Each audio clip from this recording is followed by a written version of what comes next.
Welcome into the channel. I'm Cody Stoots. Let's talk some Texans. Previewing this Texans offense going up against the New Orleans Saints defense on Sunday, the sixth game of the season for the Houston Texans as they host the Saints. And this is an impressive defense coming to town.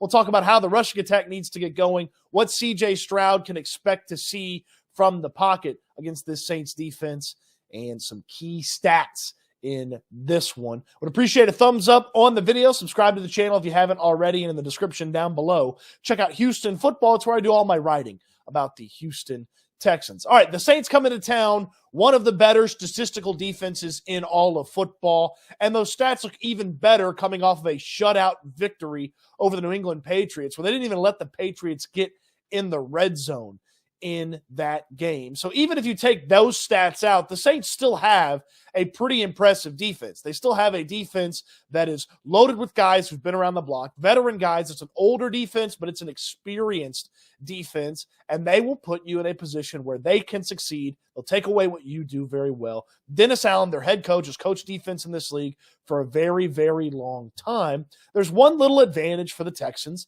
in that they faced a similar style of defense last week against the Atlanta Falcons. So they saw some of the things that they were going to see from the Saints last week against the Falcons. Now, the tough part is it's a much more experienced defense with a much more experienced coach. And as Bobby Slowik notes, it's similar, but it's not the same. Really, they're similar. Atlanta, it was running a similar defense from when Nielsen was in New Orleans. So that part helps when you have back-to-back weeks like that. But at the end of the day, Dennis Allen is a different play caller, and he's a really good play caller. I think that shows in their defensive stats and how good their defense has played this year. He's willing to change it up. He makes it hard on the quarterback, in particular in situational football. That's something we've talked about endlessly this week, how we got to be ready for different looks and what our answers are versus a lot of different stuff, whether it's three-man rush, six-man rush. He does a great job of making it tough on us in the pass game. And then in the run game, they're really hard to move up front, and they got backers that are great run game players. So, we got a challenge all the way across the board, regardless of the scheme similarity. My goodness, is it the 2023 Saints or the 2000 Baltimore Ravens that the Texans are going against? Now, Slowik with a lot of praise, a lot of respect for what the Saints bring to the table, and certainly that comes from Dennis Allen's impact on this Saints defense, and he talked about the various elements that Allen are going to throw at him. You get to think about what C.J. Stroud dealt with last week, and he talked about it after the game, some new elements that they hadn't seen quite yet, and so I have to imagine that Stroud and Slowik were in the film room a ton this week, prepping C.J. Stroud for exactly what he may see on Sunday, because once he sees it, we know C.J. Stroud can beat it. We heard him talk about that with the Jesse Bates, Dalton Schultz play that they scored the final touchdown on. Stroud could pick it up. He just got to have seen it before he could pick it up and go about beating it. We'll talk about the passing game here in just a moment. Let's talk about this rushing attack. The Texans' rushing attack has been putrid. It's been a big topic of discussion this week. It's one of the worst rushing attacks in all of football. They can't win at the point of attack with their run blocking. That's one of the four worst in the league, according to ESPN's run block win rate. They have atrocious yards per carry, averaging 3 yards per carry. The lowest for a season in like the past 10 years or so is 3.1. Most teams' low for the season is 3.4. So, again, it's not going to stay there for the entirety of the season, but it's bad. And there was a hope and an expectation that this rushing attack was going to be better. Instead, it looks a lot like those putrid rushing attacks that we saw from Tim Kelly's offense, from Pep Hamilton's offense, from the final days of Bill O'Brien, where they just couldn't run the football consistently. But it's close, according to Bobby Slowik, to breaking for the Texans and then breaking out on the ground. It's a process, and it's not something that happens fast, and you can see every week they keep growing in it. I would say last game we were probably closest to really having a really, really good run game, and I know what the stats look like, and I know that alarms people a little bit, but, it was close. It was real close. So we're on our way. We just got to keep grinding. It does not alarm me a little bit, Bobby Slowik. It alarms me a lot of bit, Bobby Slowik. I'm very alarmed by the lack of rushing success. He says it's close. Do you believe Bobby Slowik? Are you buying what he's selling? Let me know in the comment section down below. I am buying what Bobby Slowik is putting together because as you watch the Atlanta game and as you think about some of those moments, it is just a very small, tiny thing here or there that maybe kept Dameon Pierce and the rushing attack from getting going. Maybe it's a block just a little bit longer. Maybe it's Pierce making a little bit quicker decision or a little bit slower decision.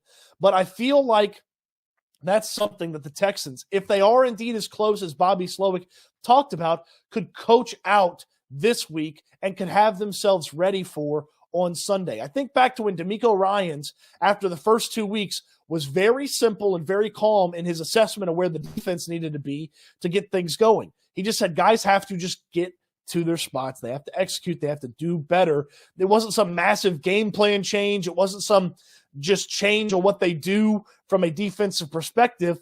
DeMeco Ryans was very, very simple in his explanation for what needs to happen.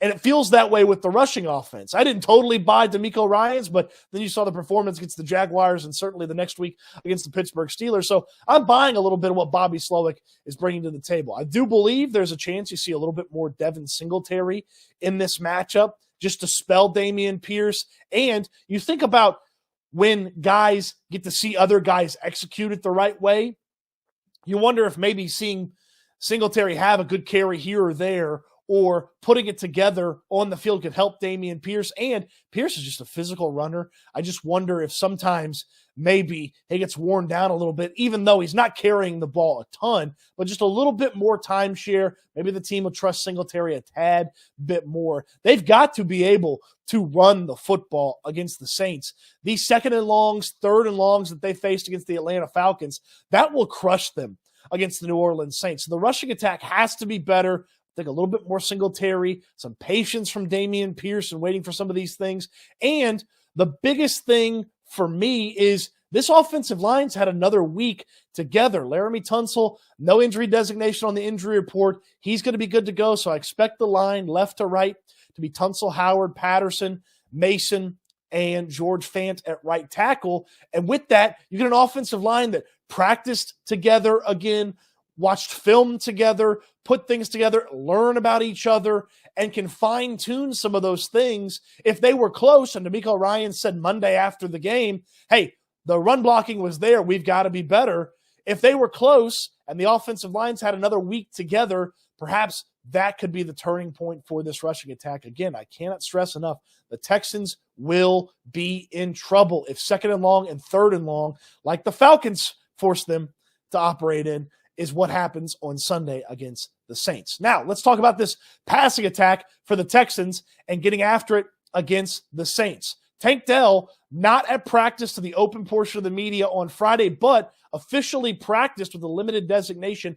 I'm not sure if Dell's going to clear concussion protocol and be able to play in the game on Sunday. If he does, obviously, that's huge. If he doesn't, Noah Brown should be back on the roster, should be activated coming off of injured reserve, and then you'll have Noah Brown and likely John Mechie filling in for Tank Dell if he can't go. Robert Woods also has an injury designation, questionable. You need Robert Woods. He's a guy that can have some success against man coverage.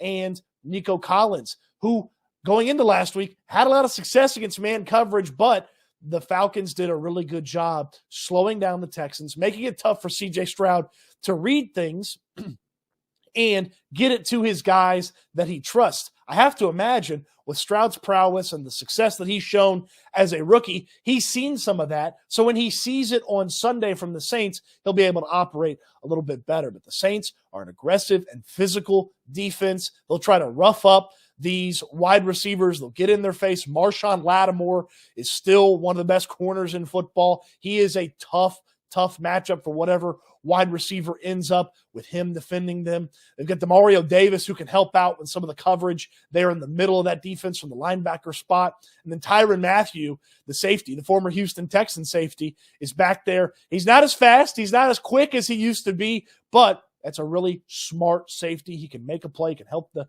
Saints get into the right defense and disguise things for C.J. Stroud. I have a lot of trust in C.J. Stroud for this matchup. You saw within the game, and Stroud talked about it, how he saw things, saw where the offense worked, and they could adjust within the game, especially with the similarities in this defense.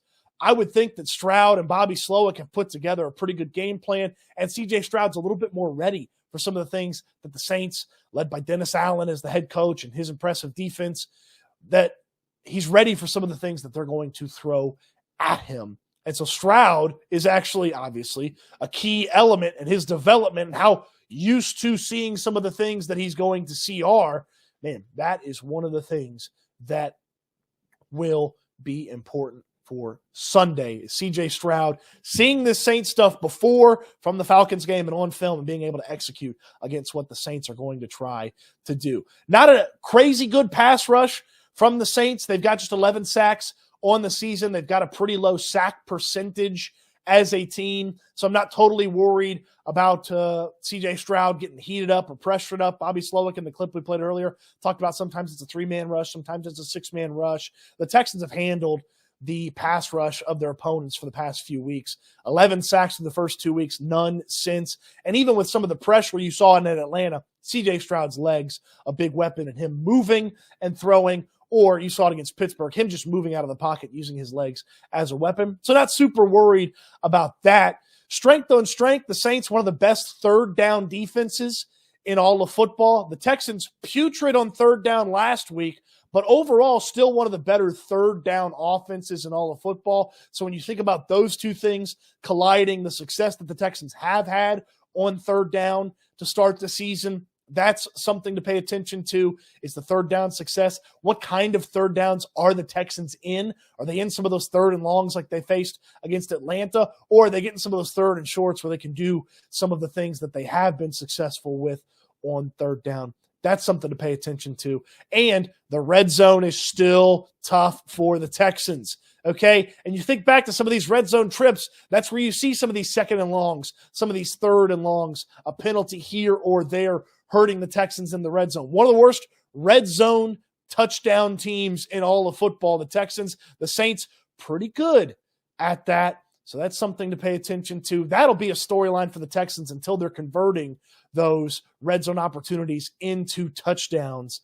That's going to be something that we pay attention to week in and week out. But with this tough defense, and when the red zone compacts everything, and you don't have as much time, you don't have as much space to operate, you can't just get behind the opposing defense, it's going to be tough for C.J. Stroud and Bobby Slowik. But they've got to turn some of those 3s into 7s if they're going to beat the Saints. And this doesn't feel like a matchup that's going to be a high-scoring one. So a field goal instead of a touchdown just once in the red zone might be the final margin that could cost you victory. And the final stat to pay attention to, the Texans and C.J. Stroud, no interceptions on the season. The Saints, 7 interceptions on the season, second in all of the NFL, tied for second in all of the NFL in interceptions forced. We know about the interception-less streak for C.J. Stroud, the most pass attempts to start a career without the interception. If he can keep it clean against this Saints team on Sunday, that streak may never end. My goodness, it may never end. If the rushing attack gets going for the Texans, the passing game will be even better. I do believe this rushing attack is going to get going. I believe they're going to run the football enough to have some success on offense through the air. I believe the Texans score about 21 or so points on this one, 21, 24, and that might be more than enough to take care of business against this Saints offense. If this is a low-scoring rock fight, that'd be the first one that C.J. Stroud and Bobby Slowik and the Texans offense would find themselves in. I don't like a low-scoring rock fight. I like a little bit more scoring, and I trust the Texans to outpace the Saints if it is a game with 5, 6 total touchdowns. I like the Texans' chances in that one. But in the nasty, beat them up, rough them up, rock fight, I don't love the Texans in that situation. One mistake, one field goal instead of a touchdown in the red zone, that could be the difference maker for the Texans. What do you think about this offense? How's it going to perform against the Saints? Let me know in the comment section down below. On your way to the comment section, throw me a thumbs up on this video. Subscribe to the channel if you haven't already. And check out Houston Football, where I do all my writing about the Houston Texans. The link is in the description down below. Thanks for watching the video. Appreciate you checking it out. And I can't wait till we talk Texans again soon.